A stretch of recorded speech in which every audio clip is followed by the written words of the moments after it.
Welcome to Long Brothers Reviews, the show where sibling rivalry meets the cinemas. Two brothers rate and debate movies past, present, and coming soon. That's my brother Mike.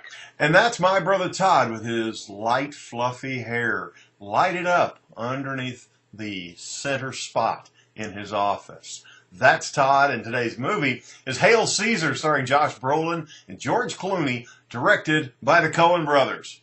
This week's order was decided by who lost the most money on the Super Bowl, so that means, Mike, you're up first.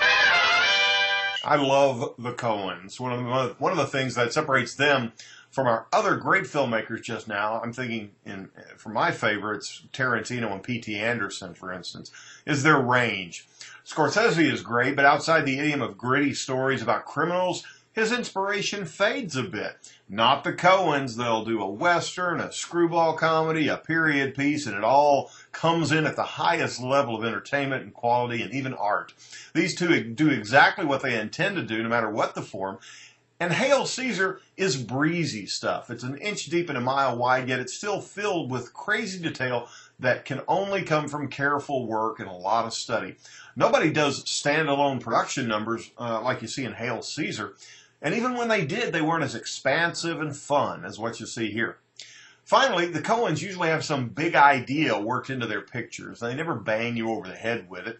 They just put it out there. If you care to pick it up, that's fine. The theme running through this picture is that the guys who try to explain and control the world lose out. They're the ones who are unhappy, while the people who are simple, who go about their business, who enjoy life, are the ones who are happiest of all.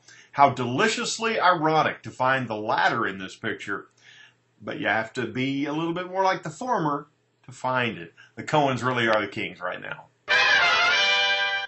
You know, the problem with any new Coen Brothers film is that overzealous critics, they instantly want to compare it to all the other Coen films. And so every time one comes out, some list gets generated that ranks all the Coen Brothers films from the best to the worst. And it's not fair, but it's the price they have to pay for their success now, I guess. And if you go into Hail Caesar thinking, okay, well, I wonder how this is going to compare to Raising Arizona, or how's this going to compare to Fargo, you're going to be a little disappointed. But if you go into it free and clear thinking, is this going to be a good movie? Am I going to be entertained? Yes, you are going to enjoy yourself. Is it the best Coen Brothers film of all time?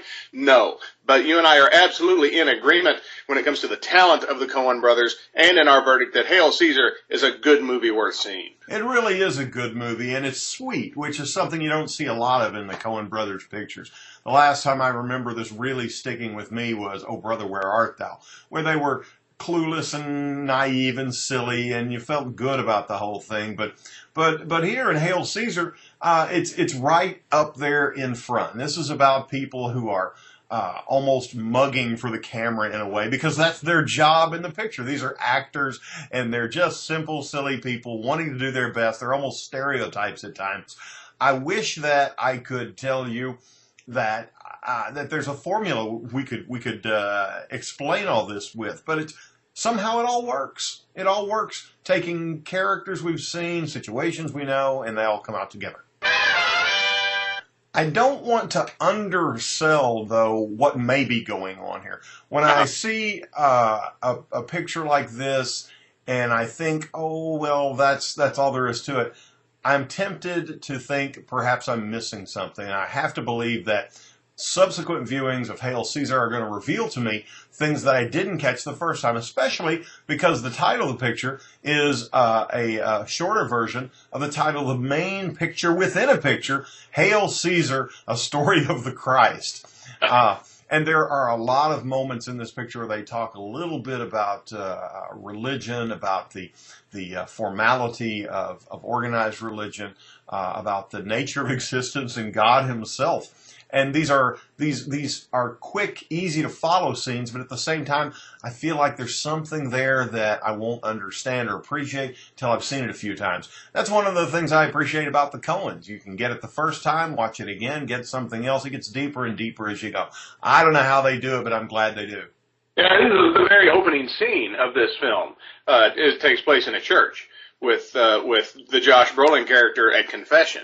And there's a lot of religious, it's not really symbolism. There's a lot of religious overtones in this film. There's a big discussion scene where the Josh Brolin character is having a discussion about the nature of Christ with a rabbi and a priest and a reverend, and it's a comic effect to it, but there's more to it than just the typical priest and a rabbi and a reverend walk into a bar kind of thing. There's also a moment near the end where there's a dramatic moment from the film within a film with the Caesar at the foot of the cross and beginning to accept the notion of Christ as the Son of God, and then it gets cut off humorously. And you have to wonder what they're aiming for with that, and I'm sure there are lots of fun interpretations, maybe meaningful interpretations. I can't give them to you today, but I'm looking forward to seeing this again.